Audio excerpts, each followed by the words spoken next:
یہ کہانی آپ کا دل جیت لے گی۔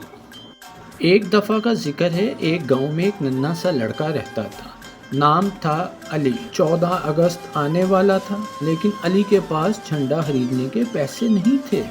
ایک دن وہ گلی میں چل رہا تھا کہ اس کو زمین پر ایک پھٹا پرانا سبز کپڑا نظر آیا۔ علی نے وہ کپڑا اٹھایا، اسے دھویا اور اپنی ماں کے سلائی والے ڈبے سے سفید دھاگا نکال کر چاند اور ستارہ بنانے لگا۔